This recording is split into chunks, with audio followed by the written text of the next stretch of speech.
ආයිබෝවන් 11 ශ්‍රේණිය ඉතිහාස පාඩම් මාලාව සමග අද දවසේත් එකතු වන දේ දුවා දරුවන් ඉතාමත්ම සෙනෙහසින් පිළිගනු ලබනවා.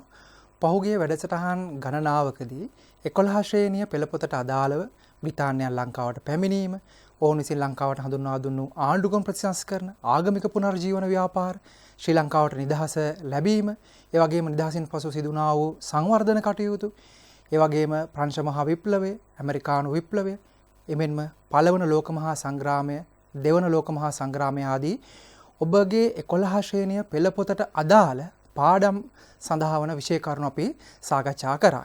හැබැයි දුවේ පුතේ අද දවසේ අප සාකච්ඡා කරන්න බලාපොරොත්තු වෙන්නේ ඍජුව ඔබගේ පෙළපොතේ තියෙන පාඩමක් නෙමෙයි. නමුත් ඔබට අපොස සාමාන්‍ය පෙළ විභාගයේදී අතිශයින් තීරණාත්මක ලකුණු ප්‍රමාණයක් ලබා දෙන 11 ශ්‍රේණිය පෙළපොතෙන් වගේම ඔබ ගිය වසරේ අධ්‍යයනය කරනු 10 වසර පෙළපොතෙන්ද සමගාමීව සකස් වෙන ප්‍රශ්න කොටසකට සූදානම් වෙන්න.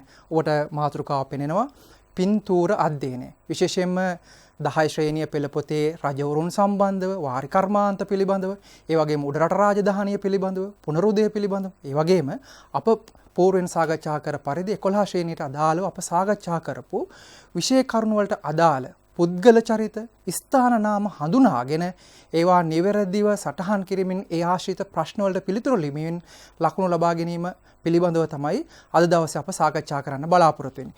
දුවල පුතාලට අමුතුවෙන් සාකච්ඡා කළ යුතු නෑ. නමුත් මා කැමති යම් තාක් දුරකට සංක්ෂිප්තව මතක් කරගන්න. ඔබ දන්නවා ඔබට මේ වර්ෂයේ අවසානයේ පෙනී සිටීමට නියමිත සාමාන්‍ය පෙළ ප්‍රශ්න පත්‍රය කොටස් දෙකකින් සමන්විත වෙනවා. එහිදී පළවන කොටස අනිවාර්ය ලකුණු 80ක්, කෙටි ප්‍රශ්න 40කට පිළිතුරු සපයා දීමෙන් ඔබට ලබා ගන්න පුළුවන්. ඒ වගේම දෙවන කොටස කාලය පැය 3කදී ඔබට ප්‍රශ්න පළවෙනි කොටසට, දෙවෙනි කොටසට, තුන්වෙනි කොටසට ලිවීමට සිද්ධ වෙනවා. එහිදී තිබෙන විශේෂත්වය තමයි දෙවන කොටසේ පළවන ප්‍රශ්නය අනිවාර්ය. ඒ සඳහා ලකුණු 30ක් ලැබෙනවා. එයින් ලකුණු 18ක් සිතියන් ලකුණු කිරීමටත්, තව ලකුණු 8ක් කෙටි ප්‍රශ්න 4කට පිළිතුරු සැපයීමටත්, තව ලකුණු 8ක් ඔබගේ පෙළපොතේ සඳහන් පින්තූර අධ්‍යයනය කොට ඒ ආශ්‍රිත ප්‍රශ්න වලට පිළිතුරු ලබා ගැනීම සඳහා හිමි වෙනවා. ඒ නිසා අද දවසේදී මා බලාපොරොත්තු වෙන්නේ ඒ අනිවාර්ය ලකුණු 8 සඳහා ඔබව සූදානම් කිරීම සඳහා. ඒ සඳහා දුවේ පුතේ ඔබට හැකියාවක් තිබෙනවා නම් ඔබ සතුව තිබෙන ඔබේ 10 ශ්‍රේණිය පෙළපොත, 11 ශ්‍රේණිය පෙළපොත සමග අප සමග එකතු වෙන්න. එසේ එකතු වුවහොත් අප මේ ගන්නා උත්සාහය වඩාත් ප්‍රතිඵලදායී වේවි. එහෙනම් ඔබට මතක ඇති 10 ශ්‍රේණියේදී ඉතිහාස විෂය ඉගෙන ගැනීමේදී අප පළමුව සාකච්ඡා කරේ මූලාශ්‍ර. අපි දන්නවා අප ජීවත් නොවුණු යුගයක ඉතිහාසය අධ්‍යයනය කරනකොට ඒ ඉතිහාසය පිළිබඳ දේශපාලන, ආර්ථික, සමාජීය තොරතුරු අර්ථකථනය කිරීමේදී මූලාශ්‍ර වැදගත් වෙනවා. ඉතින් මේ මූලාශ්‍ර පාඩම ඉගෙන ගද්දී දුවල පුතාට මේ ඡායාරූපයේ මේ පින්තූරයේ ඇස ගැටුණා. ඒ තමයි කොලෝඩියස් ටොලමි. ඉතින් මේ පිළිබඳව සාකච්ඡා කරන්න කලින් අපි වර්ෂයක් ගෙවිලා අවසන් වෙලා තියෙනවා 10 ශ්‍රේණියේ විෂය කරුණු ඉගෙනගෙන. ඒ නිසා ඊට අදාළ පසුබිම මතක් කරගෙන මේ රූපය හඳුනාගෙන ඒ ආශ්‍රිතව එන්න පුළුවන් ප්‍රශ්න කවරේදයි සාකච්ඡා කරමු. දුවල පුතාට මතක ඇති 10 ශ්‍රේණියේදී මූලාශ්‍ර පිළිබඳව අප සාකච්ඡා කරනකොට මූලාශ්‍ර ප්‍රධාන කොටස් දෙකකට අප වර්ගීකරණය කරගනු ලැබුවා. ඒ තමයි සාහිත්‍ය මූලාශ්‍ර සහ පුරාවිද්‍යාත්මක මූලාශ්‍ර. එහිදී සාහිත්‍ය මූලාශ්‍ර අපට නැවත උපකොටස් දෙකකට බෙදා ගන්න පුළුවන්. එනම් දේශීය සාහිත්‍ය මූලාශ්‍ර සහ විදේශීය සාහිත්‍ය මූලාශ්‍ර වශයෙන්. දැන් දුවල පුතාලා දන්නවා ඉතිහාසය සකස් වෙනකොට ඕනම රටක ඉතිහාසය සකස් වීම කෙරෙහි භූගෝලීය පසුබිම බලපානවා. දැන් දුවල පුතාලා දන්නවා ලංකාව පෙර අපරදිග වෙළඳ මාර්ගයේ සංදිස්ථානයක පිහිටලා තියෙනවා. ඒ නිසා වන වැදගත්කම අතීතයේ විතරක් නෙමේ අදත් ඕනෑ තරම් අපට දැනෙනවා. ඇමරිකා එක්සත් ජනපදය, ඒ වගේම අපට සමීප ඉන්දියාව, බ්‍රිතාන්‍ය, චීනය පවා ලංකාව කෙරෙහි විශේෂ අවධානයක් යොමු කරන්නේ මේ මුහුදු වෙළඳාමේ කේන්ද්‍ර ස්ථානයක් වශයෙන් ලංකාවට හිමි වෙලා තියෙන වැදගත්කම. දුවල පුතාලා හොඳට නිරීක්ෂණය කරලා දුවල පුතාලට පේනවා වර්තමානයේ සුව සැලොස්සේ යෙදී තිබෙන මාර්ගය, ඒ වගේම අතීතයේදී භාවිතා වුණු අප්‍රිකා මහද්වීපයේ බටහිර වෙරළ ඔස්සේ කුණාඩු තුඩු ඔස්සේ යොමුව තිබුණු වෙළඳ මාර්ගයේ සංදිස්ථානයක් තමයි ශ්‍රී ලංකාව. ඒ වගේම ඔබට පේනවා මුතුමැණික්, ඒ වගේම කුළුබඩු ඇතුන් සඳහා අතීතයේ ලංකාව හොඳ වෙළඳ පොලක් වුණා. ඒ නිසා මේ කියන වෙළඳ ද්‍රව්‍ය ලබා ගන්න විශාල වශයෙන් වෙළෙන්දු ලංකාවට පැමිණියා. ඒ වගේම තේරවාදී බුදුදහමේ කේන්ද්‍රස්ථානයක් වශයෙන් ලංකාව අන්තර්ජාතික කීර්තියක් ලබලා තිබුණා. ඒ නිසා දුවේ පුතේ මීට අවුරුදු දහස් ගණනකට එපිට අතීතයේ සිටම ලංකාව කෙරෙහි ලෝකයාගේ අවධානය යොමු වෙලා තිබුණා. ඒ නිසා විදේශීය සාහිත්‍ය මූලාශ්‍රවල විශේෂයෙන්ම ග්‍රීක, රෝම, අරාබි, චීන, ඉන්දියානු මූලාශ්‍රවල ලංකාව කෙරෙහි විශේෂ අවධානයක් සහිතව තොරතුරු විස්තර වෙනවා. විශේෂයෙන්ම ලංකාවේ කුරුඳු ඇතුළු කුළුබඩු පිළිබඳව, ලංකාවේ ඇතුන් පිළිබඳව, ලංකාවේ කඳුකර ප්‍රදේශවලින් සහ ගංගාවලින් හම්බ වෙන නිල් රතු මැණික් පිළිබඳව, ඒ වගේම සමනල කන්ද පිළිබඳව මේ මූලාශ්‍රවල බොහෝ තොරතුරු අන්තර්ගත වෙනවා. ඉතින් මේ විදිහට ලංකාව පිළිබඳව විස්තර සඳහන් වන විදේශීය සාහිත්‍ය මූලාශ්‍රත් අධ්‍යයනයේ පහසුවට දුවල පුතාට මතක ඇති අපි කොටස් දෙකකට බෙදා වෙන් කරගත්තා. ඒ තමයි ලංකාවට පැමිණිලා ලංකාවේ තතු ඇසින් දැකලා වාර්තා තැබපු මූලාශ්‍රකරුවන්. ඒ වගේම ලංකාවට එන්නේ නැතුව දෙවෙනි කාණ්ඩය තමයි ලංකාවට එන්නේ නැතුව ලංකාවට පැමිණුණු වෙළෙන්දෙක්ගෙන් හෝ නැත්නම් පූජකවරයෙක්ගෙන් හෝ තොරතුරු අසා සටහන් කරපු වාර්තාකරුවන්. එහිදී පළවෙනි කාණ්ඩය තමයි ලංකාවට ඇවිල්ලා සියසින් ලංකාව පිළිබඳ දැක බලා තොරතුරු වාර්තා කරපු වාර්තාකරුවන්. පුතාලට මතක ඇති විදේශීය සාහිත්‍ය මූලාශ්‍රවලදී ලංකාවට පැමිණුණු අය අතර චීල මූලාශ්‍ර රචකයන් අතර පහයන් හිමියන්, ඒ වගේම ඉබන් බතූතා, ඒ වගේම පොතුගීසි මූලාශ්‍ර රචකයෙක් වශයෙන් රිබෙයිරෝ, ඕලන්ද මූලාශ්‍ර රචකයෙක් වශයෙන් පිලිප් බැල්දියස්, ඒ වගේම ඉංග්‍රීසි ජාතික රොබර්ට් නොක්ස්ගේ වාර්තා. ඒ වගේම ලංකාවට නොපැමිණුණු වාර්තාකරුවෝ වශයෙන් ග්‍රීක ජාතික ඇරිස්ටෝටල් ඔහුගේ ඩිමුන්ඩෝ කෘතිය, ඒ වගේම මෙගස්තීනිස්ගේ ඉන්ඩිකා කෘතිය, රෝම මූලාශ්‍ර රචකයන් අතර ප්ලීනි සහ ටොලමි. අද දවසේ අප සාකච්ඡා කරන පළවන රූප සටහනට අදාළ පසුතේ යෙදලා තියෙන්නේ මේ ටොලමි හා සම්බන්ධව. ඒ වගේම හියුසාන් හිමියන් ලංකාවට එන්නේ නැතුව ලංකාව පිළිබඳව තොරතුරු වාර්තා කරලා තියෙනවා. ඒ වගේම තමයි පෘතුගීසි ජාතික ක්වේරෝස් පියතුමත් ලංකාවට එන්නේ නැතුව ලංකාව පිළිබඳව තොරතුරු වාර්තා කරලා තියෙනවා. යන දුවල පුතාලට වැදගත් වෙනවා. ලංකා ඉතිහාසයේ අධ්‍යයනය කරනකොට ලංකාවට පැමිණ සහ නොපැමිණ තොරතුරු වාර්තා කරපු විදේශීය සාහිත්‍ය මූලාශ්‍ර රචකයන්. ඒ අනුව අපි සාකච්ඡා කරපු ප්‍රස්තුතය අනුව මේ තමයි කොලෝඩියස් ටොලමි. ඔහු ග්‍රීක රෝමානුවෙක්. ඇලෙක්සැන්ඩ්‍රියාවේ ජීවත් වුණු, ක්‍රිස්තු වර්ෂ 90-168 කාල පරිච්ඡේදයේ ජීවත් වුණු, භූගෝල විද්‍යාව කෙරෙහි විශේෂ නිපුණතාවයක් දක්වපු උගතෙක්. ඔහු විසින් භූගෝල ශාස්ත්‍ර ප්‍රවේශය නැමැති කෘතිය රචනා කළා. ඒ වගේම ඔහු විසින් ලෝකයේ පළවෙනි ලෝක සිතියම සම්පාදනය කිරීමේ ගෞරවයත් ඔහුට හිමි වෙනවා. දැන් ටොලමි පිළිබඳව සාකච්ඡා කරනකොට මේ ඔබ දකින්නේ ටොලමි විසින් සම්පාදනය කරපු ලෝක සිතියම. එක පසකින් ඔබට පේනවා සමස්ත සිතියම, අනික් පසින් ඔබට පේනවා මේ ලංකාවට අදාළ ඔහු සම්පාදනය කරපු කොටස. විශේෂයෙන්ම මෙහිදී ලංකාව තැප්‍රෝ බානා වශයෙන්ුත්, ඒ වගේම අනුරාධපුරය, මලය කඳු, ඒ වගේම ග්‍රැන්ජිස් වශයෙන් මහවැලි ගංගාව මේ සිතීමේ සලකුණු කරලා තියෙනවා. මේ සිතීම අධ්‍යයනය කරනකොට හොඳින් නිරීක්ෂණය කරොත් දුවල පුතාලට පේනවා ලංකාව ඉන්දියාවට වර්තමානයේ පිහිටලා තියෙන්නේ නැගෙනහිර පැත්තේ. හැබැයි වර්තමානයේ ඔහු විසින් ඇඳපු ටොලමි විසින් සකස් කරපු සිතීමේ ලංකාව පිහිටලා තියෙන්නේ ඉන්දියාවේ බටහිර පැත්තේ. ඒ වගේම මේ සිතීමේ තියෙන විශේෂ තත්ත්වය තමයි ඔබ හොඳින් නිරීක්ෂණය කරොත් ඔබට පේනවා ඉන්දියාවට වඩා විශාලව ලංකාව ඇඳලා තියෙනවා. සමහරලාට වෙන්නේ නැත්තේ ටොලමි ලංකාවට ආවේ නැහැ.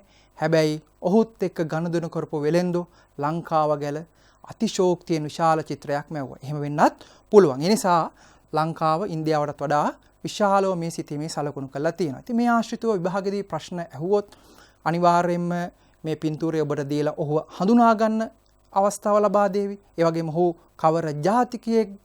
ඒ වගේම ඔහු ලංකාව සම්බන්ධව අධ්‍යයනය කරනකොට වැදගත් වන්නේ කවර ආකාරයෙන්ද වගේ ප්‍රශ්න ඔබගෙන් අහන්න පුළුවන්. ඒ නිසා දුවේ පුතේ මම යෝජනා කරන්න කැමතියි අද දවසේ අප මේ ගන්නා වූ උත්සාහය වඩා සාර්ථක වන්න තවත් ඔබගේ දායකත්වයක් අපට වැදගත් වෙනවා. විශේෂයෙන්ම මේවට අදාළව ප්‍රශ්න ඔබටම සම්පාදනය කරගන්න පුළුවන්. ඒ වගේම ඔබගේ කණ්ඩායමක් එකතු වෙලා යහළු යහළුයන් වශයෙන් රූපයක් දීලා ඔබේ තවත් මිත්‍රයෙක්ට, තවත් වෙනත් පාසලක මිත්‍රයෙක්ට ප්‍රශ්න සකස් කරන්න දීලා ඔබ ඊට අදාළ පිළිතුරු සැපයීමෙන් විභාගයේ මේ වර්ෂයේන පින්තූරේ හඳුනාගෙන ඔබට ඉතා සාර්ථක පිළිතුරක් ලබා දෙන්න පුළුවන්කම ලැබේවි.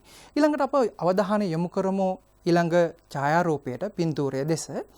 මේ පින්තූරයත් මම පුටා ගත්තේ ඔබගේ 10 ශ්‍රේණිය පෙළ පොතේ මූලාශ්‍ර කොටසට අදාළ විස්තරය. ඔබ දැක ගමන් අඳුර ගන්න ඇති මේ පින්තූරය තමයි පනා කඩුව තඹ සන්නස. ඒ පිළිබඳව පසුබිම පොඩ්ඩක් සාකච්ඡා කරොත් සාහිත්‍ය මූලාශ්‍ර දේශීය විදේශීය වශයෙන්ුත් ඒ වගේම විදේශීය සාහිත්‍ය මූලාශ්‍ර ලංකාවට පැමිණ සහ නොපැමිණ තොරතුරු වාර්තා කරපු වශයෙන්ුත් කොටස් දෙකකට බෙදාගත්තා මතකයි. ඒ වගේම පුරාවිද්‍යාත්මක මූලාශ්‍රත් අධ්‍යයනයේ පහසුවට අපිට කොටස් කිහිපයකට වර්ගීකරණය කරගන්න පුළුවන්. අභිලේඛන, ඒ වගේම නානක නැත්නම් කාසි මූලාශ්‍ර, ඒ වගේම නටබුන්, චිත්‍ර, මූර්ති කැටයම් වශයෙන්.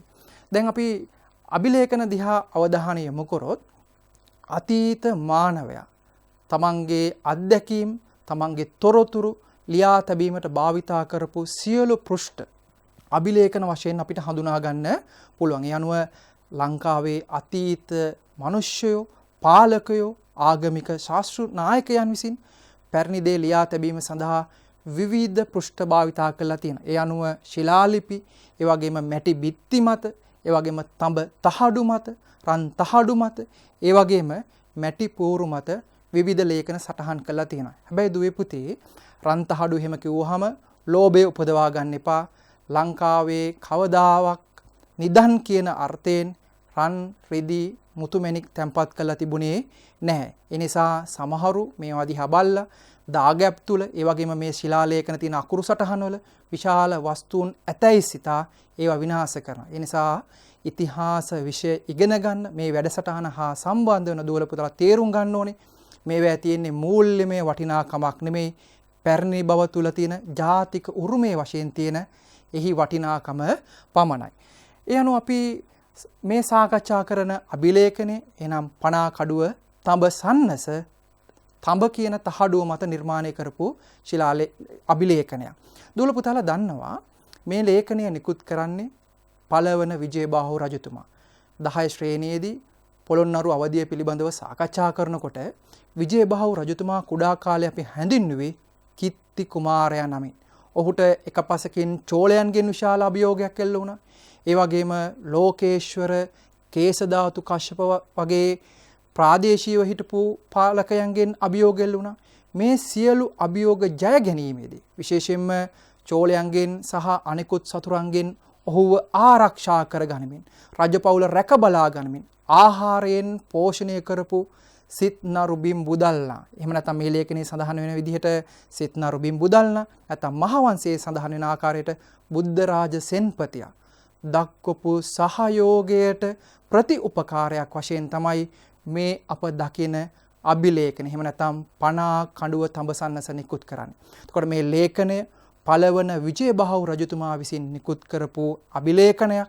ඒ වගේම මේ ලේඛනයේ ප්‍රධානය ලබන්නේ සිත්නරු බිම්බුදල්නා නැත්නම් බුද්ධ රාජ සෙන්පතියා. එතකොට පොළොන්නරු යුගයට අයිති එසේ නැත්නම් ක්‍රිස්තු වර්ෂ 1200 වසේ ලංකා ඉතිහාසය අධ්‍යයනය කරන්න තියෙන තා වැදගත්ම මූලාශ්‍රයක් තමයි මේ පනා කඩුව තඹ සන්නස.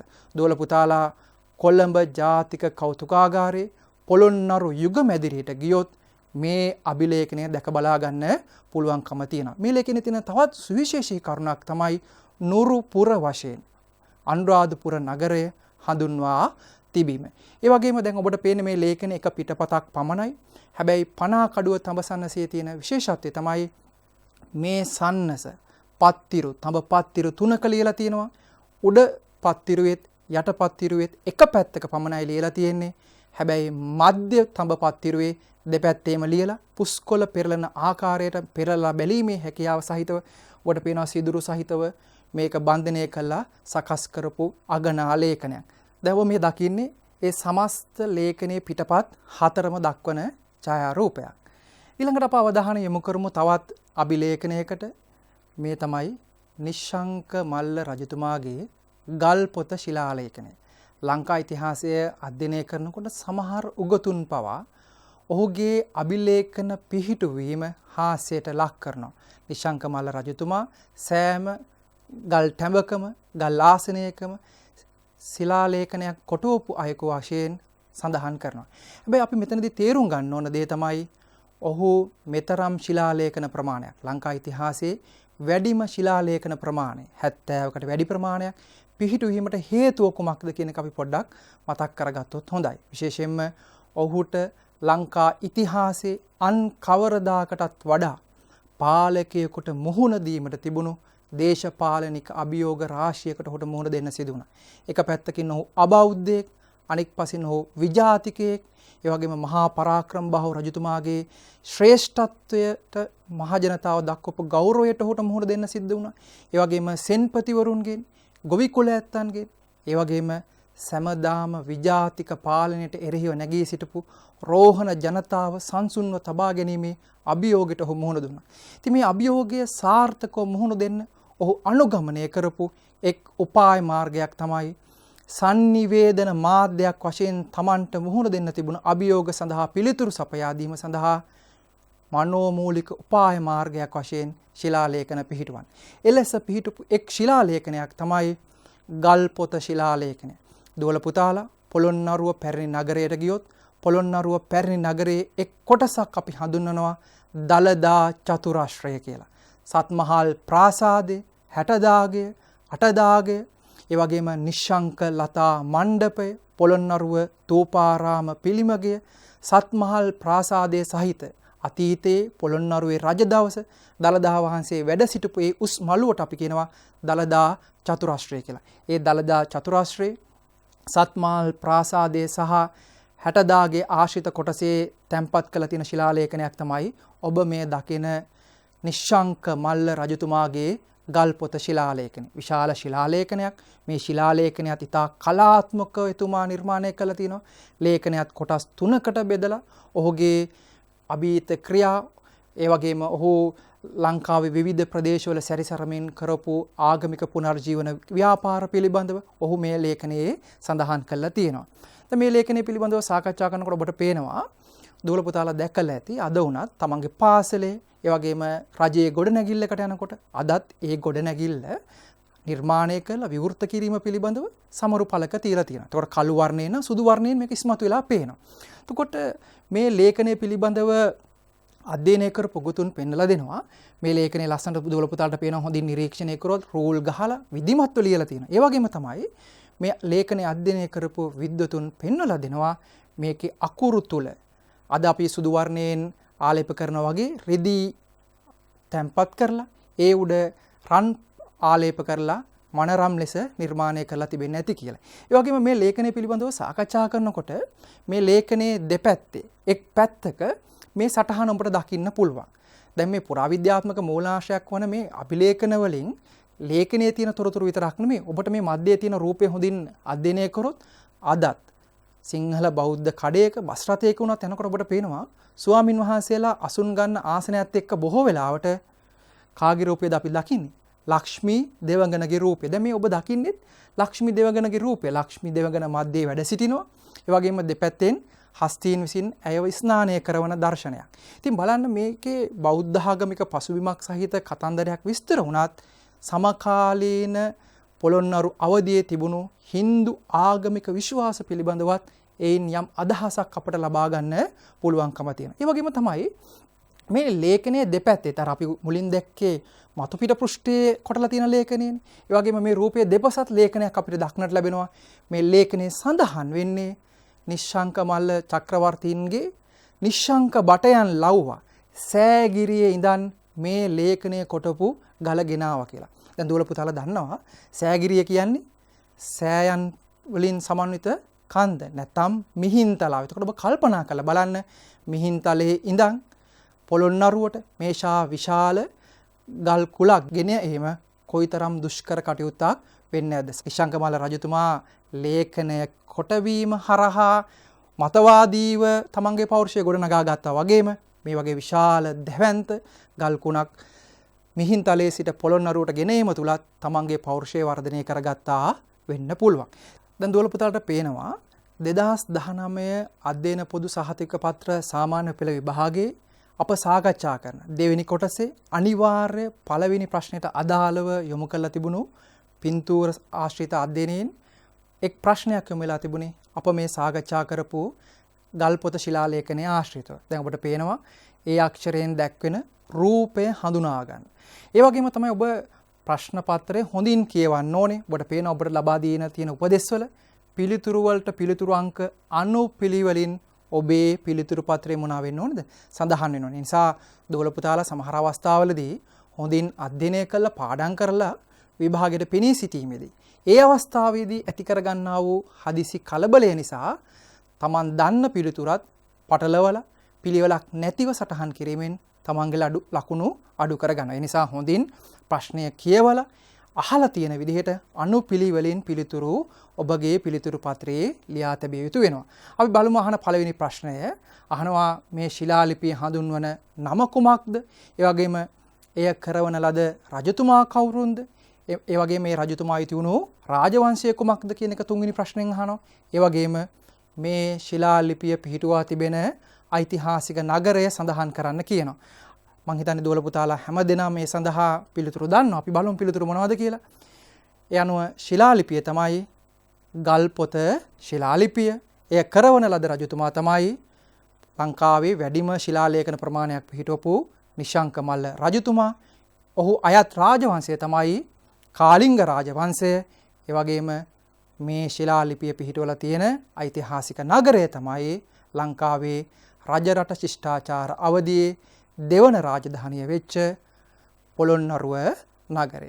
අපි දැන් තවත් ඡායාරූපයකට යමු වුණොත් දෝල පුතාලාගේ මූලාශ්‍ර කොටසට අදාළවම තියෙන ඡායාරූපයක් තමයි ඔබ මේ දකින්නේ. ඉසුරුමුණිය විහාරයේ තියෙන මිනිසා සහ අශ්ව හිස දැක්වෙන අල්ප උන්නත කැටයම. දැන් ලංකාවට දළදා වහන්සේ වැඩම කරවට පස්සේ දළදා වහන්සේ මුලින්ම වඩා හිඳුවෙත් මේ ස්ථානයේ. වර්තමානයේ අප ඉසුරුමුණිය විහාරයේ වශයෙන් මේ ස්ථානයේ හැඳින්වුවට මේ ස්ථානයේ වඩා නිවැරදි පැරණි නාමය වන්නේ මේඝගිරි විහාරය. විශේෂයෙන්ම වර්ෂාව වෙනුවෙන් පුද පූජා පවත්වන ලද ස්ථානයක් වශයෙන් මූලාශ්‍ර අනුව වර්තමාන ඉසුරුමුණි විහාරය හඳුනා ගන්න පුළුවන්.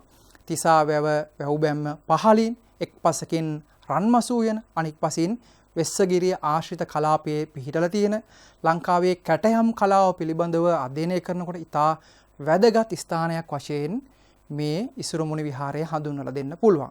ඉසුරුමුණි විහාරයේ මේ ඔබ දකින කැටයමට අමතරව සුප්‍රකට පෙම් යුවල, ඒ වගේම රජ පවුල දැක්වෙන කැටයම් ආදී ප්‍රකට කැටයම් ගණනාවක් පිහිටලා තියෙනවා. මේ මූර්තිය පිළිබඳව සාකච්ඡා කරනකොට පරණවිතාන මහත්මයා ඇතුළු උගතුන් රාශියක් පෙන්වලා දෙනවා. මේ මූර්තියේ අශ්ව හිසින් අග්නි දෙවියනුත් ඒ වගේම මනුෂ්‍ය රූපයෙන් පර්ජන්‍ය දෙවියනුත් නිරූපණය වන බව. සමහර කලා විචාරකයන් මේ මූර්තිය අධ්‍යයනය කරලා පල්ලව කලා සම්ප්‍රදාය දල වශයෙන් ක්‍රිස්තු වර්ෂ 7 වන සියවසේ අනුරාධපුර රාජධානී අවදියේ පල්ලව කලා ආభాෂය ලාංකේය කලාවට බලපෑ ආකාරය මේ මූර්තියෙන් නිරූපණය වන බවට අදහස් ඉදිරිපත් කරනවා. හැබැයි එහිදී ආදරණීය දුවා දරුවන්ගෙන් ඉල්ලා සිටින්න කැමැති හැම අවස්ථාවකම සීගිරි චිත්‍ර බලලා අජන්තා චිත්‍ර එක්ක අවකන බුදු පිළිමය දිහා බලලා গুপ্ত කලාවත් එක්ක සහ සම්බන්ධ කළ අන්‍ය ජාතීන්ගෙන් ඒ ආభాෂය අප ලබා ගත්තාට වඩා හැකිතාක් දුරට අපි අධ්‍යයනය කළ යුත්තේ මේවා ලාංකේය කලාකරුවන් අතින් දේශීය තුල කොයි ආකාරයට වර්ධනය වූයේදයි හඳුනා ගන්න. ඉතින් මේ මූර්තිය පිළිබඳව සාකච්ඡා කරනකොට මේ ඔබ දකින්නේ මේ ඉසුරුමුණි විහාරයේ වර්තමාන ඡායාරූපයක්. ඒ වගේම ඔබ මේ දකින්නේ ඉසුරුමුණි විහාරයේ පැරණි ඡායාරූපයක්. දැන් මම ඔබට යෝජනා කරනවා මේ අද දකින තත්වයේ වගේම පැරණි තත්වයේ අධ්‍යයනය කිරීමෙනුත් ඉතිහාසයේ බොහෝ පාඩම් අපිට ඉගෙන ගන්න පුළුවන්කම ලැබෙනවා. ඒ වගේම මේ ඔබ දකින්න අප සාකච්ඡා කරපු ඉසුරුමුණි විහාරයේ තැන්පත් කරලා තියෙන ඉසුරුමුණි පෙම් යුවල දැක්වෙන කැටයම, ඒ වගේම ඉසුරුමුණියේ තැන්පත් කරලා තියෙන තවත් අගනා කැටයමක් තමයි ඔබ මේ දකින්නේ. ඇතැම් විද්වතුන් මේ රජපවුලක් සමහරු අර්ථකථනය කරනවා මේ දුටු ගැමුණු රජපවුල තමයි දැක්වෙන්නේ කියලා. ඒ වගේම තමයි ඉසුරුමුණියේ ඔබ දැකපු ඒ මිනිසා සහ අශ්වහිස කැටයම දැක්වෙන ස්ථානයට පහළින් පොකුණක් නිර්මාණය කරලා තියෙනවා. ඔබ හොඳින් නිරීක්ෂණය කරොත් මේ පොකුණෙත් ඇත් රූප නිර්මාණය කරලා තියෙනවා. විශේෂයෙන්ම මහා බල්ලිපුරම් වලත් මෙවැනි ඇත් රූප සහිත දකුණු ඉන්දියාවෙත් එවැනි නිර්මාණ අපට හඳුනා ගන්න පුළුවන්කම තියෙනවා. දැන් අපි ප්‍රශ්නයකට යමු වුණොත් දැන් මේ අපි අද දවසේ සාකච්ඡා කරපු මිනිසා සහ අශ්වහිස දැක්වෙන කැටයම ආශ්‍රයෙන් සාමාන්‍ය පෙළ විභාගයේ 2018 වර්ෂයේ ඒ කොටසෙන් රූප අධ්‍යයනයෙන් ඔබගෙන් විමසන ප්‍රශ්නය අහලා තියෙනවා. දැන් ඒ අහනවා ඒ අක්ෂරයෙන් දක්වා ඇති මූර්තිය හඳුන්වන නම කුමක්ද? එතකොට පැහැදිලි අප ඒ පිළිතුර දන්නවා. ඒ වගේම මේන් නිරූපිත පුද්ගලයා කවරෙකු ලෙස හඳුනාගෙන තියෙනවා. දොළ පුතාට పూర్වෙන් මම කරුණු සාකච්ඡා කරද්දී අශ්වහිසෙන් මිනිසාගෙන් අර්ථකථනය වන්නේ කුමක්ද? වර්ෂාව සම්බන්ධ ඇදහිල්ලක් හා සම්බන්ධව අර්ථකථනය වන්නේ කුමක්ද අප සාකච්ඡා කළා. ඒ වගේම මේක කවර රාජධානී සමයකට අයත්ද? ඒ වගේම පූජනීය ස්ථානය කුමක්ද වශයෙන් ප්‍රශ්න විමසලා තියෙනවා. පිළිතුරු සඳහා අප යමු වුණොත් මේ මූර්තිය තමයි මිනිසා සහ අශ්වහිස දැක්වෙන කැටයම. එය දක්නට ලැබෙන විහාරස්ථානය තමයි ඉසුරුමුණිය විහාරය. මෙහි මිනිසයාගෙන් සංකේත වන්නේ පර්ජන්‍ය දෙවියන්. ඒ වගේම අශ්වහිස ගැන අප සාකච්ඡා කරා අග්නි දෙවියන්. ඒ වගේම තමයි මේ අයිති වන රාජධානී අවධිය කුමක්ද? අනුරාධපුර රාජධානී අවධිය. ඒ වගේම තමයි දුවේ පුතේ ලංකා ඉතිහාසයේ අධ්‍යයනය කරන්න තියෙන පුරාවිද්‍යාත්මක මූලාශ්‍ර අතර ඉතා වැදගත් මූලාශ්‍රයක් තමයි කාසි මූලාශ්‍රය. එහෙම නැත්නම් නානක මූලාශ්‍ර.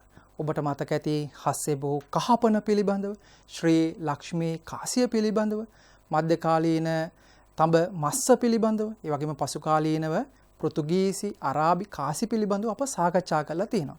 දැන් මේ ඔබ දකින්නේ මධ්‍යකාලීන රන් සන්නස මේ කාසි ආකෘතිය භාවිතා කරමින් පසුකාලීනව තඹ කාසි නිකුත් කරලා තියෙනවා. දැන් මේ ඔබ දකින්නේ රන් කහවණුවක්. දැන් මේ කාසියේ තියෙන විශේෂත්වය තමයි දොළ පුතාට මතක ඇති රුපියල 750. දැන් රුපියලේ අණු කොටස් කාසි අපි අතීතයේදී භාවිතා කරානේ. ඒ වගේ මේ මධ්‍යකාලීන රන් කහවණුවේ භාගය 4 8 වගේ බර ප්‍රමාණය අනුව අණු කොටස් ව්‍යවහාරයේදී භාවිතා කරලා තියෙනවා. දැන් දොළ පුතාට හිතනවා ඇති මේ කාසි මූලාශ්‍රයකින් ඉතිහාසය අධ්‍යයනය කිරීමේදී අපට කවරනම් වටිනාකමක් හිමි වේද යන ප්‍රශ්නය ඔබට පැන නගිනවා. දැන් දොළ පුතාට පේනවා මේ කාසිවල ශ්‍රී ලක්ෂ්මී කාසියේ ලක්ෂ්මී දේවගණ ඉන්නවා. එතකොට අපිට පේනවා ලක්ෂ්මිය පිළිබඳ විශ්වාසය. ඒ වගේම ඇතාහා ස්වස්තික කාසියේ ස්වස්තිකය, ඒ වගේම ඇත් රූපය, ඒ වගේම දාගැබ් සංකේතයක්, ඒ වගේම බෝධි වෘක්ෂයක සංකේතයක්. ඒතර බෞද්ධ ආభాෂය අපිට පේනවා.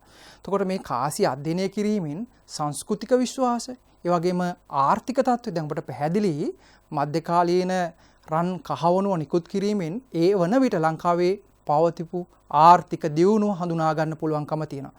ඒ වගේම තමයි මේ කාසි අධ්‍යයනය කිරීම තුළින් ඒ කාසිවල තාක්ෂණය ඇසුරෙන් අතීත නිර්මාණ තාක්ෂණය අපට හඳුනා ගන්න පුළුවන්කම තිබෙනවා. ඉතින් මේ කාසි ආශ්‍රයනුත් අයිති අවධිය, මේ කාසියේ සංකේත ආදී ප්‍රශ්න ගණනාවක් අපෙන් විමසන්න පුළුවන්කම තියෙනවා. දැන් දුවේ පුතේ මූලාශ්‍ර කොටසින් පස්සේ දොළ පුතාලා දෙවන පාඩමේදී අපි සාකච්ඡා කරේ ජනාවාස පාඩම. ජනාවාස පාඩම පිළිබඳව සාකච්ඡා කරනකොට ලංකාවේ විවිධ දේශගුණික කලාපවල තිබුණු පැරණි ජනාවාස පිළිබඳව අප සාකච්ඡා කරා. වේලි කලාපේ, තෙත් කලාපේ, කඳුකර කලාපේ. ඉතින් අපි සාකච්ඡා කරපු වැදගත් කරුණක් තමයි ලංකාවේ තෙත් කලාපයේ පැවතුණු ප්‍රාග් ඓතිහාසික ජනාවාස.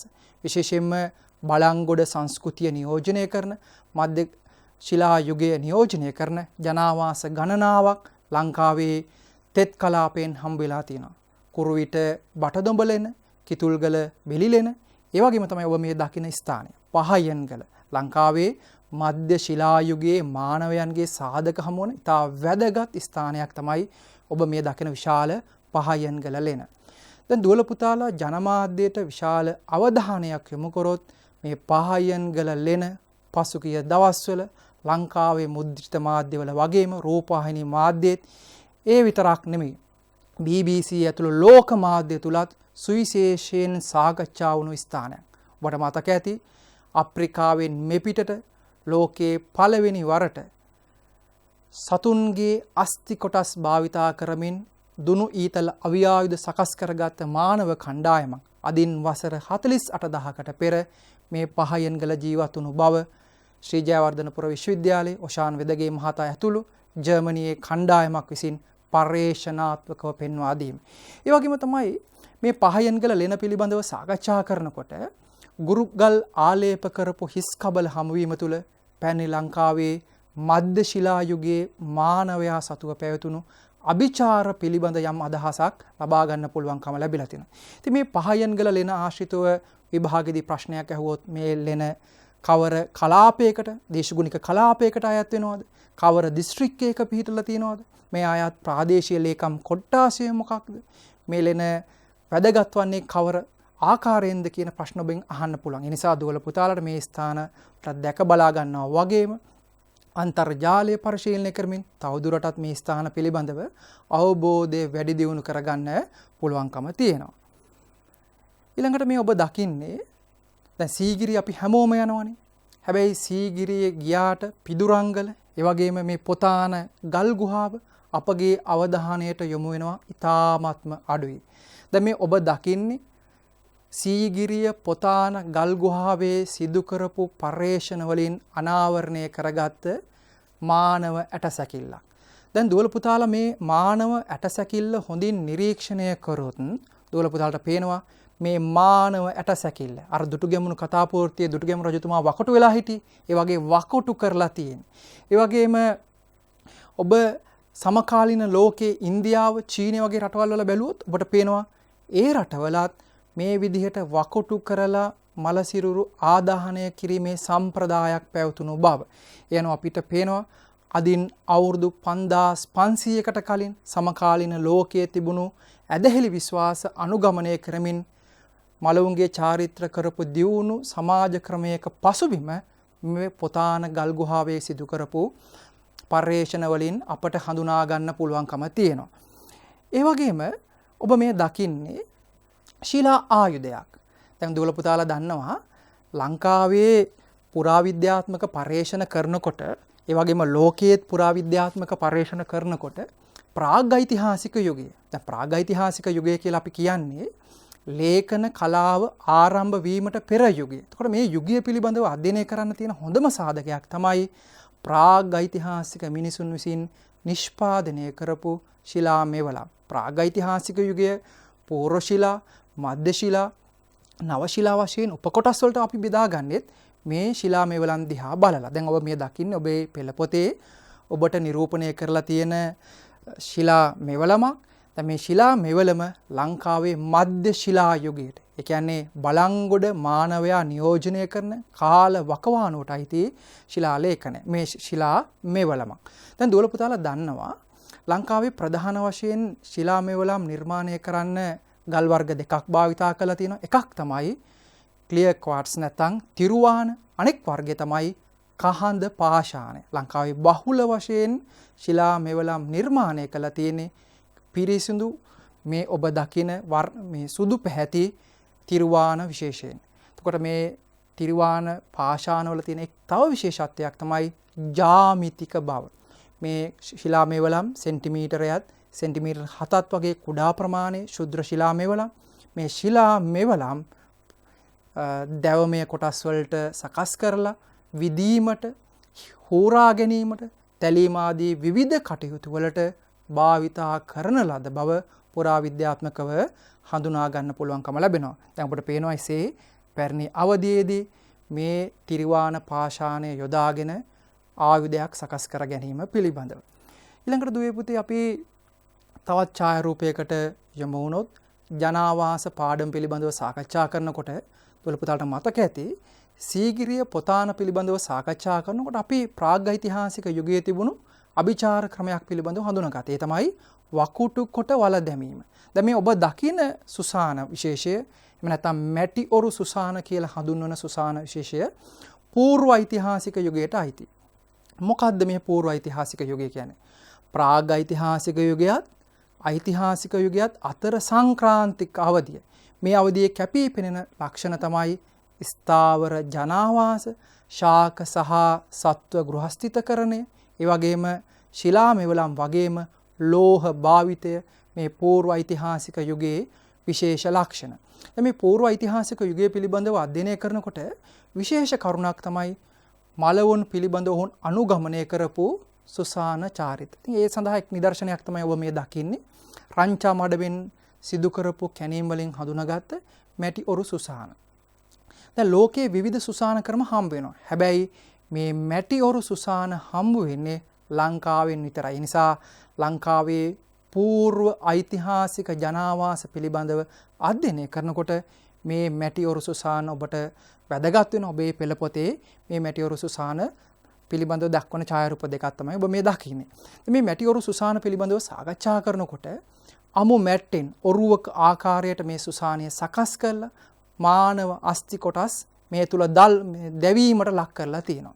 ඒ නිසා තමයි මේ මැටි ඔරු සුසාන මේ තරම් දීර්ඝ කාලයක් පවතින හේතුව. මැට්ටෙන් සකස් කරලා මෘත ශරීරයේ අස්ථි කොටස් පිලිස්සීම තුළ මේ බිත්ති හොඳින් ඝනීභවණයට ලක් වෙලා වර්තමානයේ දක්වා ආරක්ෂා වෙලා තියෙනවා. ඊට පස්සේ දවන ලද පුලුස්සන ලද අස්ථි කොටස් මුට්ටි තුල බහ මේ ඔරුව තුලම තැම්පත් කරලා තියෙනවා. දැන් ඔබ මේ දකින රංච මඩමට අමතරව ඔබට ආසන්න කොළඹ ජීවත් වෙනවා නම් අත්තන ගල්ලට ආසන්න කලඔටුවාවෙන්, ඒ වගේම අවිස්සාවේල්ල රුවන්වැල්ලට නුදුරු නිකවල මුල්ල කියන ස්ථානයෙන් මෙවැනි මැටි ඔරු සුසාන හඳුනාගෙන තියෙනවා. කැණීම් කරලා තොරතුරු හඳුනාගෙන තියෙනවා.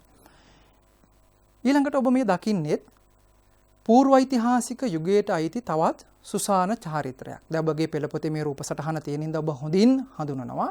මේ තමයි ඉබ්බන් කටුව ශිලා මංජුසා සුසාන. දැන් මේ ශිලා මංජුසා සුසාන වල තියෙන විශේෂත්වය තමයි මේ සුසාන ගල් පතුරු, විශාල ගල් පතුරු හතර පැත්තෙන් තැම්පත් කරලා පියනකින් වසා තමයි සකස් කරලා තියෙන්නේ. මේ සුසාන වලත් මැද්දේ භස්මාවශේෂ සහිත මුට්ටි එකක් කිහිපයක් තැම්පත් කරලා තිබෙන ආකාරය හඳුනා ගන්න පුළුවන්. දැන් මේ ඔබ දකින්නේ ඉබ්බන් කටුව සුසානයේ මෑත කාලීන ඡායාරූපයක්. ඔබ සීගිරිය දඹුල්ල නරඹන්න යනවනම් දඹුල්ලට ආසන්නයේ වම්පස අද එලිමහන් කෞතුකාගාරයක් වශයෙන් ජනතාවට දැක බලාගත හැකි ආකාරයට මේ ඉබ්බන් කටුව සුසාන භූමිය සකස් කරලා තියෙනවා. ඒ වගේම තමයි ඔබ මේ දකින්න අර මම කලින් සාකච්ඡා කරපු ආකාරයට මෑත කාලීන කැණීමකින් ඉබ්බන් කටුව සුසානි ඉහළ පියනක් විවෘත කිරීමෙන් අභ්‍යන්තරය දැක්වෙන ඡායාරූපයක්. එතකොට ඔබට හොඳින් අඳුන ගන්න පුළුවන් ගල් පෝරු හතර පැත්තේ තැම්පත් කරලා මැද්දේ භස්මාව ශේෂ තැම්පත් කරලා තියෙන ආකාරය. දුවල පුතාට මතක ඇති ලංකාවේ ජනාවාස පිළිබඳව සාකච්ඡා කරනකොට පූර්ව ඓතිහාසික යුගයේ පවුලක ප්‍රධානියෝ අපි අඳුනගත්තා ගපති වශයෙන්. එවැනි පවුල් කිහිපයක එකතුවකින් ගමක් සකස් වෙනවා, වැව් ගම්මානයක් සකස් වෙනවා. ඒ වැව් ගම්මානයේ පාලකයා ගමික වශයෙන් අඳුනගත්තා. එවැනි වැව් ගම්මාන කිහිපයක පාලකයෝ පරුමුකවරු වශයෙන් අපි හඳුනගත්තා. එතකොට අපි මේ දකින්නේ ගපතිලා ගමිකලා පරුමුකලා යටතේ සංවිධානාත්මක සමාජ ක්‍රමයක්, පාලන තන්ත්‍රයක් සකස් වුණා වගේම අභිචාර ක්‍රමයකොත් සකස් වුණු ආකාරය අපිට මේ ශිලා මංජුසා සුසාන වලින් හඳුනා ගන්න පුළුවන්. දැන් ප්‍රකටම උදාහරණය තමයි අපි මේ දැක්කේ ඉබ්බන් කටුව ශිලා මංජුසා සුසාන. ඊට අමතරව ගල් නෑව කිට්ටුව තියෙන යටිගල් පොත්ත, ඒ වගේම යාපහුවට සමීපව තියෙන ගල් සොහොන් කනත්ත, කොක්කැබේ ආදී ස්ථාන ගණනාවකින් විශේෂයෙන්ම මල්වතුෝය, දැදුරෝය, යාන්නෝය නිම්නයෙන් මේ වගේ ගල් ශිලා මංජුසා සුසාන හඳුනා ගන්න පුළුවන්කම තිබෙනවා. ඊළඟ ඡායාරූපයට අපි යමු වුණොත් මේ ඔබ දකින්නේ ඉබ්බන් කටුව සුසාන භූමියේ කරන ලද පුරාවිද්‍යාත්මක කැණීම් වලින් හඳුනාගත් මාලයක්. දැන් ඔබට පේනවා කානේලියන්, ඇගේට්ස් වගේ පාෂාණ වලින් නිර්මාණය කරපු මාලයක්. මේ මාලේ තියෙන විශේෂත්වය තමයි ක්‍රිස්තු පූර්ව 700-450 තරම් ඈත අවධියකට මේ මාලේ අයත් වීම. ඒ වගේම තමයි මේ මාලේ නිර්මාණය කරපු ඇතැම් පාෂාණ ලංකාවෙන් හමුවන්නේ නැත. ලංකාවට ආසන්නම හමුවන භූමිය තමයි දකුණු ඉන්දියාවේ ඩෙකෑන් සාම. ඉතින් දුවල පුතාලා කල්පනා කරලා බලන්න. විජය එන්නත් පෙර ආතුව ලංකාවේ මහා වංශය ඇතුළු සාහිත්‍ය මූලාශ්‍රවල සඳහන් වන ලිඛිත ඉතිහාසයටත් මෙපිට ලංකාවේ කොයිතරම් විදේශ සම්බන්ධතා ගොඩනගාගත්ත දියුණු ශිෂ්ටාචාරයක් පැවතුනේද යන්න මේ ඉබ්බන් කටුවෙන් හමුණු මාලය කදිම සාක්ෂියක් වශයෙන් පෙන්වලා දෙන්න පුළුවන්. ජනාවාස පාඩම යටතේ ඔබට මේ ඡායාරූපය ඉදිරිපත් කරලා තියෙනවා. ඊළඟට දුවේ පුතේ ඔබ මේ දකින්නේ පිළිමයක්. දැන් ලංකාවේ පිළිම ගැන සාකච්ඡා කරනකොට බුදු පිළිම හම්බ වෙනවා, දේව ප්‍රතිමා හම්බ වෙනවා, ඒ වගේම රාජකීයයන්ගේ ප්‍රතිමා හම්බ වෙනවා. දැන් මේ ඔබ දකින රාජකීය ප්‍රතිමාව තමයි බාතිකාබේ රජතුමාගේ ප්‍රතිමාව. දැන් මේ ප්‍රතිමාව පිහිටුවලා තියෙන්නේ ලංකාවේ බෞද්ධ ජනතාවගේ මුදුන් මල්කඩක් වන රුවන්වැලි මහා සෑයේ ස්තූප මාළුවේ. දැන් ඔබ දකිනවා මේ ප්‍රතිමාව. දැන් රුවන්වැලි සෑය මළුව ගත්තොත් තවත් ප්‍රතිමා දෙකක් තියෙනවා. එකක් තමයි මෑත කාලීනව සකස් කරපු විහාරමා දේවියගේ ප්‍රතිමාව. ඒ වගේම දුටුගැමුණු රජතුමාගේ යයි සඳහන් වන ප්‍රතිමාව. ඉතින් මේ ප්‍රතිමා එක්ක පටලවා අවබෝධ කරගන්න සුදුසු නෑ. මේ ඔබ දකින්නේ බාතිකාබේ රජතුමාගේ ප්‍රතිමාව. දැන් ඔබ දන්නවා රුවන්වැලි සෑය කෙරෙහි ඉතාමත් භක්තියෙන් විශේෂ පූජාවන් රැසක් කරවපු රජ කෙනෙක් තමයි මේ ඔබ දකින බාතිකාබේ රජතුමා. රෝමයට දූතයන් යවලා පබුළු ගෙන්වලා පබුළු වලින් රුවන්වැලි සෑය. දැන් අදත් අපි පොහොය දවසට විසක් දවසට ස්තූප වර්ණවත් ආලෝකයන්ගෙන් විදුලි බුබුළු වලින් අලංකාර කරනවානේ. සමහර වෙලාවට නේද බාතිකාබේ රජතුමා රුවන්වැලි සෑයට රෝමයෙන් විවිධ පබුළු වර්ග ගෙනල්ලා ආවරණය කිරීම තුළ සඳ එළියේ වැටෙනකොට සූර්යාලෝකයේ වැටෙනකොට කොයිතරම් අලංකාරයක් ගෙන දෙන්නේ ඇද්ද කියන එක මනසින් කල්පනා කරලා බලන්න. දැන් ඔබ මේ දකින්නේ බාතිකාබේ රජතුමා. ඉතින් ඔබගේ සාමාන්‍ය පෙළ විභාගේ මේ අවුරුද්දේ රූපේ හඳුනා ගැනීමේදී මේක අයිති යුගයේ අනුරාධපුර යුගයේ ඔහු තානාපති සම්බන්ධතා පවත්වපු රට රෝමය මේ ආදී ප්‍රශ්න ඔබෙන් විමසන්න පුළුවන්. ඒ නිසා ඔබ අධ්‍යයනය කරන්න. ඊළඟට දුවේ පුතේ ඔබ මේ දකින්නේ අර අපි කලින් සාකච්ඡා කරපු රුවන්වැලි සෑයේ පැරණි ඡායාරූපයක්. දැන් ඔබට පේනවා රුවන්වැලි සෑය මළුවේ එක පසකින් අර ඔබ දකිනවා රජ රූපයක්, එහෙම නැත්නම් බෝධිසත්ව රූපයක් වෙන්න පුළුවන්. හැබැයි වර්තමානයේ ප්‍රතිසංස්කරණය කරලා අද අපි බොහෝ දෙනෙක් විශ්වාස කරන්නේ රුවන්වැලි සෑය සකස් කිරීමට මුළුණු දුටුගැමුණු රජතුමාගේ ප්‍රතිමාව. ඊළඟට වර්තමානයේ පිළිමයක් සකස් කළ මේ බුදු පිළිම තැන්පත් කරලා තියෙනවා. රුවන්වැලි සෑය වන්දනාමාන කරන්න ගියොත් දෝල පුතාලට දැක බලා ගන්න පුළුවන්. දැන් මේ ඔබ දකින්නේ රුවන්වැලි මහා සෑය. ඊළඟට දුවේ පුතේ ලංකාවේ රාජ්‍යත්වයේ පිළිබඳව සාකච්ඡා කරනකොට ඒ වගේම අභිලේඛන පිළිබඳව සාකච්ඡා කරනකොට දෝල පුතාලට මතක ඇති අනුරාධපුර යුගයේ අගභාගයේ පූර්ව ලිපි, ටැම් ලිපි විශාල වශයෙන් පුහිටවලා තියෙනවා. දැන් මේ ඔබ දකින්නේ අතුරු පොළයාගම ටැම් ලිපියේ ස්පර්ශ ලාංඡන පිටපතක්. දැන් අනුරාධපුර යුගයේ අගභාගයට අයිති විශේෂයෙන්ම ක්‍රිස්තු වර්ෂ 8, 9, 10 සියවස් වලට අයිති මේ ටැම් ලිපිවල ලේඛනයට අමතරව මේ වගේ විවිධ රූප සටහන් කොටලා තියෙනවා අඳුන ගන්න පුළුවන්. එහිදී විශේෂයෙන්ම ඉර, අඩසඳ, ඒ වගේම වටාපත, ඒ වගේම බහුලව බලු කපුටු රූප සකස් කරලා තියෙනවා අඳුන ගන්න පුළුවන්. ඉතින් මේ වෙනුත් විශාල පණිවිඩයක් වර්තමාන සමාජයට ලබා දෙනවා. විශේෂයෙන්ම අඩසඳක රූපයෙන් මේ ලබා දුන්න දීමනාව ඉර හඳ පවතින තුරු ස්ථීර කොට ලබා දීම. ඒ වගේම වැලකමෙන් තියෙන සංකේතයෙන් හංසය නිරූපණය වෙනවා. ඒ ලබා දුන්න ප්‍රධානයේ තියෙන පිවිතුරු බව. ඒ වගේම වටාපතක. දැන් දෝල පුතාලා දන්නවා වර්තමානයේ පාර්ලිමේන්තුවේ සංකේතය තමයි සෙංකෝලය. ඒ වගේ රජතුමාගේ රාජ්‍යත්වයේ සංකේතය සෙංකෝලය වටාපතින් සංකේතවත් වන බව තමයි උගතුන් පෙන්වලා දෙන්නේ. ඊළඟට දෝල පුතාලා දන්නවා අදත් රජයේ දීපල, විහාරස්ථානවල දීපල, මංකොල්ල කන දුෂ්ට පුද්ගලයන් හමු වෙනවා. ඉතින් මේ ලේඛනවල කොටපොළ තියෙන සංකේත වලින් අපිට පේනවා අතීතයේ තත්වයක් අදට වඩා ගොඩක් වෙනස් වෙලා නැහැ. පන්සල්වල දේපල කොල්ල කාලා තියෙනවා. ඒ නිසා තමයි සමහර ලේඛනවල මේ දීමනා අවුල් කරපු අය බලු කවුඩු වෙත්වා කියලා වචනයෙන් විතරක් නෙමෙයි රූපේනොත් කොටලා තියෙන්නේ. එතකොට මේ අද වගේ රූපවාහිනී මාධ්‍යයෙන් විවිධ පණිවිඩ සංවේදනය කරන වගේ මේ ලේඛන හරහා ජනතාවට පණිවිඩයක් දීලා තියෙනවා. බුදුන් සන්තක දීපල අවුල් කරොත් ඒ පුද්ගලයා මරණින් පසු බල්ලු කපුටෝ වෙලා උපදිනවා කියලා. දොළ පුතාට ලස්සන අමතර කතාවක් පෙන්නලා දුන්නොත් දොළ පුතාලා අහලා ඇති කළු දියපොකුණ. දැන් ලංකාවේ සමහර ස්ථාන තැන් දෙකක් තියෙනවානේ. තෝපාරාමයේ ගත්තොත් අනුරාධපුරයේ තියෙනවා, පොළොන්නරුවේ තියෙනවා. කිරිවෙහෙර ගත්තොත් කතරගමක් තියෙනවා, පොළොන්නරුවේ තියෙනවා. ඒ වගේ කළුදිය පොකුණ කියලා ඇහුවොත් මිහින්තලයේ කළුදිය පොකුණකුත් තියෙනවා, සීගිරියට සමීප කළුදිය පොකුණකුත් තියෙනවා. දැන් මම මේ සාකච්ඡා කරන්නේ සීගිරියට සමීප කළුදිය පොකුණ. සීගිරියට සමීප කළුදිය පොකුණෙන් අපිට හමු වෙලා තියෙනවා ශිලාලේඛනයක්. මේ ශිලාලේඛනයේ සටහන් වෙනවා ශාප පාඨයක්. දැන් මේ බලු කපුඩ වෙත්තා කියන්නේ ශාප පාඨයක්නේ. දැන් මේ ශිලාලේඛනයේ සටහන් වෙනවා මෛත්‍රී බුදුරජාණන් වහන්සේ තමන්ගේ ගේ සමීපයෙන් ගියොත් වඳින්න දෑත ඔසවා ගන්න නොහැකි වෙත්ත කියලා. දැන් බලන්න මේ ශාප පාඨයේ තියෙන බැරෑරුම්කම කොච්චරද කියලා. මෛත්‍රී බුදුහාමුදුරුවෝ උපදින අවධියක උපදින්න විශාල පිනක් තියෙනවා. ඒ වගේම මෛත්‍රී බුදුහාමුදුරුවෝ ඉපදුණු අවධියක ඉපදිලා මෛත්‍රී බුදුරජාණන් වහන්සේ ගේ දොරින් වඩින්න ඊටත් වඩා පින් කරන්න ඕනේ.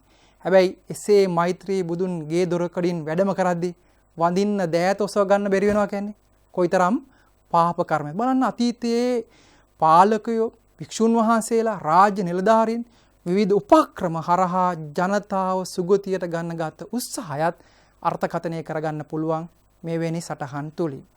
දුයිපති ඔබ මේ දකින්නේ පොළොන්නරුවේ අංක 2 ශිව දේවාලය. ලංකාවේ අතීත සහජීවනයේ පිළිබඳව සාකච්ඡා කරනකොට තියෙන හොඳ වැදගත් උදාහරණයක් තමයි මේ ඔබ දකින පොළොන්නරුව අංක 2 ශිව දේවාලය. කල්පනා කරලා බැලුවොත් මේ ශිව දේවාල ඉදි වෙන්නේ පොළොන්නරුවේ මහා විජයබාහු රජතුමා රජවීමට පෙර අවුරුදු 77ක් චෝලයන් රජරට ප්‍රදේශ අත්පත් කරගෙන විහෙර විහාර විනාශ කරලා මේ ශිව දේවාල ඉදි කරලා ලංකාවේ සමස්ත ධනය චෝල දේශයේ හින්දු දේවාල නඩත්තු කරන්න අරන් ගියා. හැබැයි කල්පනා කරලා බලන්න. අවුරුදු 77ක චෝල පාලනයෙන් ලංකාව නිදහස් කරගත්ත කලිනුත් අප සාකච්ඡා කරපු පණාකඩුව තබසන්නස නිකුත් කරපු මහා විජයබාහු රජතුමා මේ කිසිදු දේවාලයකට අංශු මාත්‍රයක හෝ හානියක් සිද්ධ කළා නැහැ. ඉතිහාස විෂය තුලින් සහජීවනයේ පිළිබඳ අතීත ආදර්ශ පෙන්වා දීම වර්තමානයේටත් අනාගතයටත් වඩාත් යහපත් වේවි. දැන් මේ අංක 2 ශිව දේවාලය පිළිබඳව සාකච්ඡා කරනකොට පළවන රාජරාජ කියන චෝල අධිරාජ්‍යයේ මව සිහිවීම පිණිස කරපු දේවස්ථානයක් බව, දේවාලයක් බව මෙහි ලේඛනයක සඳහන් වෙලා තියෙනවා. සම්පූර්ණයෙන්ම ගලින් කරපු ගොඩනැගිල්ලක්, මණ්ඩප කොටසක් සහ ගර්භ ගෘහයක් තියෙනවා. ගර්භ ගෘහයේ ශිවලිංගය තැන්පත් කරලා තියෙනවා. මේ අංක 2 ශිව දේවාලය පිළිබඳව සාකච්ඡා කරනකොට 2016 වර්ෂයේ අපොස සාමාන්‍ය පෙළ විභාගයේ පින්තූර අධ්‍යයන කොටසේ B කොටසේ ප්‍රශ්නය යොමු වෙලා තියෙන්නේ මේ අප අද දවසේ හඳුනාගත් පූර්වයෙන් සාකච්ඡා කරපු අංක 2 ශිව දේවාලයේ ඇසුරෙන්. අහනවා මෙම නිර්මාණයේ නම කුමක්ද? දැන් ඔබට පේනවා පළවෙනි ප්‍රශ්නේ අනිවාර්යයෙන්ම රූපය නාමිකව හඳුනා ගැනීම. කිනම් ආගමකට අයත්ද? මෙය පිහිටා ඇති ඓතිහාසික නගරය කුමක්ද? ඒ වගේම තව ප්‍රශ්නයක් අහනවා. අවසාන ප්‍රශ්නය, හතරවන ප්‍රශ්නය, මෙය ගොඩනගන ලද්දේ කවර විදේශීය පාලක කණ්ඩායමක් විසින්ද? ඉතාමත්ම ප්‍රහසු ප්‍රශ්නයක්. දැන් දොළ පුතාලට පේනවා හොඳින් පොත අධ්‍යයනය කිරීම, කියවීම, සූදානම් වීම තුළ විභාගයට හොඳින් පිළිතුරු සපයන්න පුළුවන්. දැන් ඔබ කල්පනා කරලා බලන්න, ඔබ අවධානය යොමු නොකොට මේ ලකුණු 8 ඇතැම් විට ඔබෙන් ගිලිහුණොත් B සාමාර්ථයක සිට A සාමාර්ථයකට ඔබට පිය නගන්න තියෙන අවස්ථාව අහිමි වෙන්න පුළුවන්. ඒ නිසා ඔබේ සාමාර්ථය වඩා උසස් සාමාර්ථයක් බවට පත් කරගන්න මේ වගේ සියුම් අංශ කෙරෙහිත් අවධානය යොමු කළ යුතු වෙනවා. අපි පිළිතුරු සඳහා යොමු වුණොත් දැන් අපි දන්නවා මේ නිර්මාණය අංක 2 ශිව දේවාලය. මේක කිනම් ආගමකට අයත්ද? හින්දු ආගමට අයත් නිර්මාණයක්. පැහැදිලි පහසුයි. මේ පිහිටා ඇති නගරය පොළොන්නරුව නගරය. එතකොට මේක ගොඩ නැගුවේ ලංකාව යටත් කරගත්ත කවර විදේශීය ජාතියද? චෝල පාලකයන් විසින්. තව රූප රාමුවකට අප යොමු වුණොත් දුවේ පුතේ ඔබ මේ දකින්නේ සීගිරි කැටපත් පවුරේ කුරුටු ගීතයක්. ක්‍රිස්තු වර්ෂ 5 වන සියවසේ සීගිරිය නිර්මාණය කරපු කාශ්‍යප රජතුමා උද්‍යාන, ජලමල් උද්‍යාන, ඒ වගේම ශිලා උද්‍යාන, ඒ වගේම විවිධ රජමාලිගා වලින් සමන්විත අගනා කලා නිර්මාණයක් වශයෙන් සීගිරිය ගොඩනැගුවට පස්සේ ක්‍රිස්තු වර්ෂ 7ත් 12 වන සියවසත් අතර කාලේ ලංකාවේ විවිධ ප්‍රදේශවලින් ඒ වගේම ඉන්දියාව ඇතුළු විවිධ රාජ්‍යවලින් පවා සීගිරිය නරඹන්න සංචාරකයෝ පැමිණිලා තියෙනවා. දැන් මේ ඔබ දකින්නේ එලෙස පැමිණුණු සංචාරකයන් සීගිරිය තබාගේ සටහන්. වර්තමානයේ අපි සීගිරි කුරුටු ගී වශයෙන් මේව හඳුන්වනවා. පරණවිතාන මහත්මයා 600කට ආසන්න ප්‍රමාණයක්. ඒ වගේම වර්තමානයේ ආචාර්ය බෙනිල් ප්‍රියංක මැතිතුමා පරණවිතාන මහතා කිව්වට අමතරව දහසකට වඩා වැඩි ප්‍රමාණයක් සීගිරි කුරුටු ගීත හඳුන්වලා තියෙනවා. අතීත ලංකාවේ රසාඥතාව අධ්‍යාපනික තත්ත්වයේ මනා ලෙස පිළිඹු කරන ස්ථානයක් වශයෙන් සීගිරි කැටපත් පවුර අපිට හඳුන්වලා දෙන්න පුළුවන්. දැන් දුවල පුතාලා දන්නවා පාසලේ වුණත් යමක් දැකලා බලලා අදහසක් විමසුවොත් ඒ සඳහා පිළිතුරු ලබා දෙන්නේ කීයෙන් කී දෙනාද? ඒ වගේම සටහනක් තබා යන්න කිව්වොත් සටහනක් තබා යන්නේ කීයෙන් කී දෙනාද? බලන්න සීගිරිය තුල සාමාන්‍ය ජනතාව සටහන් තැබීම තුල මේ රටේ අධ්‍යාපන මට්ටම ඒව විතරක් නෙමෙයි කුසලතාව පෞරුෂය කොයිතරම් දියුණු වුණාද කියන එක සීගිරි කැටපත් පවුරෙන් අඳුන ගන්න පුළුවන්. දැන් ඔබේ පෙළ පොතේ රූප සටහනක් වශයෙන් දක්වලා තියෙන මේ කැටපත් පවුර ගීයේ සටහන් වෙන්නේ කොතල් මේ නැමැත්තෙක් විසින් තබපු සටහනක්. ඒ වගේම දුවල පුතාලා මේ දකින්නේ දහසකට වඩා වැඩි ප්‍රමාණයක් නිර්මාණය කුරුටු ගීත සටහන් කළ තියෙන කැටපත් පවුර. කැටපත් පවුරේ පිටත කොටසේ සිතුවම් පවා ඇඳ තිබුණු බවට තොරතුරු අපිට අනාවරණය වුණා. හැබැයි ඔබ මේ දකින්නේ කනගාටුදායක තත්වයක්.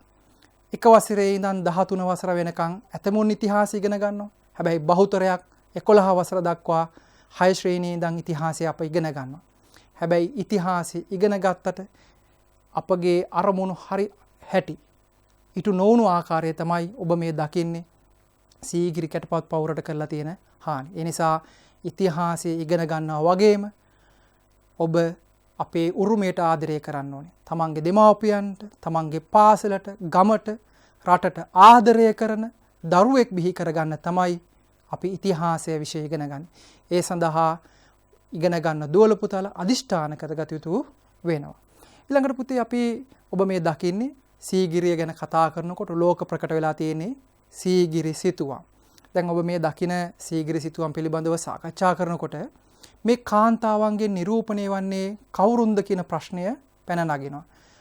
පරණවිතාන මහත්මයා, විජ්ජුලතා, මේඝලතා, වැහිවලාකුළු සහ විදුලි නිරූපණය වන බව කියනවා. HCP බෙල් මැතිතුමා පිදුරංගල විහාරයේ වන්දනාමාන කරන්න යන රජුගේ බිසෝවරු නිරූපණය වන බව කියනවා. ඒ වගේම මහාගත්කතු මාටින් වික්‍රමසිංහ මැතිතුමා දියකෙලියට යන රාජකීය බිසෝවරුන් නිරූපණය වන බව පවසනවා. ඒ වගේම ආනන්ද කුමාරස්වාමි මැතිතුමා අප්සරාවන් නිරූපණය වන බව පවසනවා. ඒ අනුව ඔබට පැහැදිලි සීගිරි සිතුවම් වලින් නිරූපණය වන්නේ කවරක්දයි යන්න පිළිබඳව උගතුන් අතර මතභේද පවතිනවා. මේ ඡායාරූප පිළිබඳව සාකච්ඡා කරනකොට මේ සිතුවම් පිළිබඳව සාකච්ඡා කරනකොට දුවල පුතාලට පේනවා පැරණි යුගයේ ආභරණ, මල්, ඇඳුම් පැළඳුම් ආදී අංග ලක්ෂණ පිළිබඳව අධ්‍යයනය කරන්න තියෙන හොඳ මූලාශ්‍රයක් විදිහට මේ සීගිරි සිතුවම් ඇතුළු චිත්‍ර මූර්ති කැටයම් හඳුන්වා දෙන්න පුළුවන්. ඉතින් අද දවසේ ලැබුණු කාලය අනුව 10 වසර පෙළ පොතට අදාළ රූපරාමු ගණනාවක් අපි හඳුනාගත්තා. මේ හඳුනාගත් රූපරාමු නැවත වරක් ඔබ අධ්‍යයනය කරමින් යහළු යෙහෙලියන් සමග ඔබ ප්‍රශ්න එකිනෙකාගෙන් විමසා ගනිමින් මේ ලබාගත් වූ අවබෝධය පුළුල් කරගන්නා ලෙස ඉල්ලා සිටිමින් අද දවසට අදාළ පාඩම් කොටස මෙයින් අවසන් කරනවා. ඒ වගේම 10 ශ්‍රේණියේ ඉතිරි කොටස් වලට අදාළවත් 11 ශ්‍රේණියේ ඉතිරි කොටස් වලට අදාළවත් පින්තූර අධ්‍යයනය කිරීමේ තවත් වැඩසටහනකින් හමුවීමේ බලාපොරොත්තුවෙන් අද දවසට ඔබගෙන් සමුගන්නවා. ආයුබෝවන්.